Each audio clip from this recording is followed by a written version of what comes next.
Hello नमस्कार, तुमच्या सर्वांचं माझ्या चॅनलवरती स्वागत आहे। तर आज आहेत माझ्या सुवासिनी, कारण की आम्ही तुळजापूरला आलो होतो। तर आमच्या इकडे तुळजापूरहून आल्याच्या नंतर 5 परड्या भरतात आणि त्याला सुवासिनी जीव घालतात। तर त्याचंच आज पौर्णिमाच्या निमित्त मी आज करणार आहे। तर मावशी मला इकडे हेल्प करायसाठी आली होती आणि पुरणपोळीचा स्वयंपाक बनवला। थोड्याच वेळात आता त्या परड्यावाल्या बायकाही येणार आहेत। छोटी मावशी त्यांना घेऊन येते। तर चला पहा। तर तो आपण देवीकडनं जो प्रसाद घेऊन येतो तो प्रसाद पण इथं ठेवायचा असतो आणि आमच्या गावाला जो कोणी तुळजापूरला जाईल त्याला परड्या भरावंच लागतात किंवा ते परड्या भरतातच। तर मला इकडे पुण्याला परड्या भेटतात का नाही असा प्रश्न होता, पण मावशीकडे आहेत तिकडे त्यांच्या एरियामध्ये। काकांना तिकडनंच आणून घातले होते इकडे आणि आमच्या इकडे नाही येता। तर खूप चांगलं वाटलं, खूप चांगला दिवस होता पौर्णिमाचा आणि सगळेच खूप म्हणत होते खरंच आजचा दिवस खूप चांगला आहे, तुझ्या नशिबानं आज खरंच खूप छान आहे।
लाल कापड ती 40 मीटर ती किती 5 मीटर तिथे घ्यायचं तुला का घ्यायला पैसे देऊ का चल दसरा पांढरा धोतर असतं ते बोलतो आमच्या बँकेत धोतर सुट्टी नाही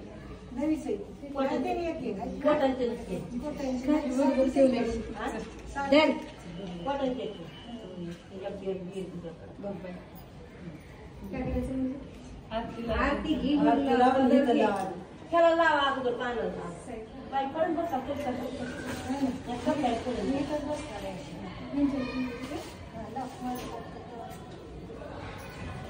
आई राधा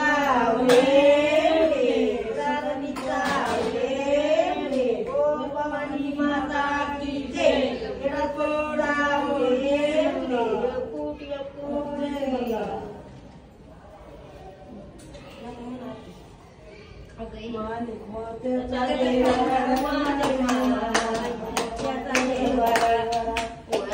सोन्याचा फुलवारा ग माझे मा सोन्याचा फुलवारा फुल आणावा फुल ग माझे मा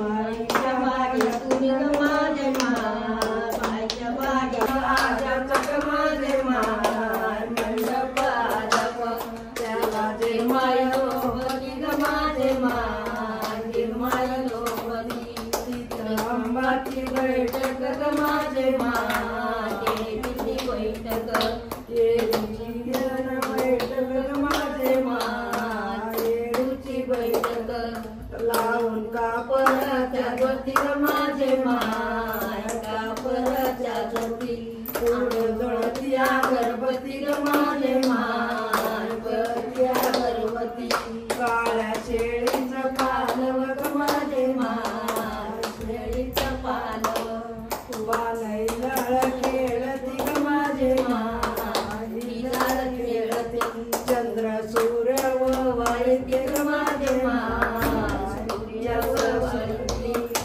कुंकू लावून बोलावा ग माझे मा लावून बोलावा वल्ला नारळाची खीर ग माझे मा नारळाची खीर आंबा देऊन झाली खीर ग माझे मा देऊन झाली खीर केळी देऊन झाली खीर ग माझे मा देऊन झाली खीर हाती दुधाचे गल्लास ग माझे मा दुधाचे गल्लास झाली आरती आरती ग माझे मा येडूची आरती आई राधा उदे बोल भवानी माता की जय येडासरीचा उदे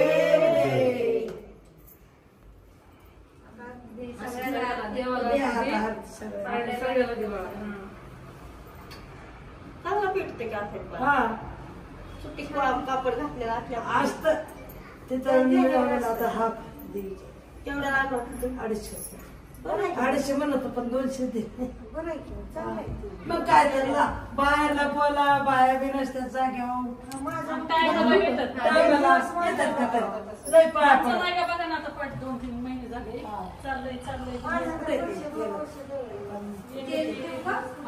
त्या सगळ्या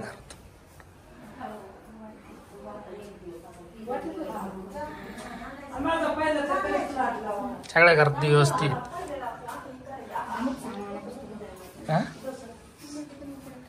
काय काय कमी पडलं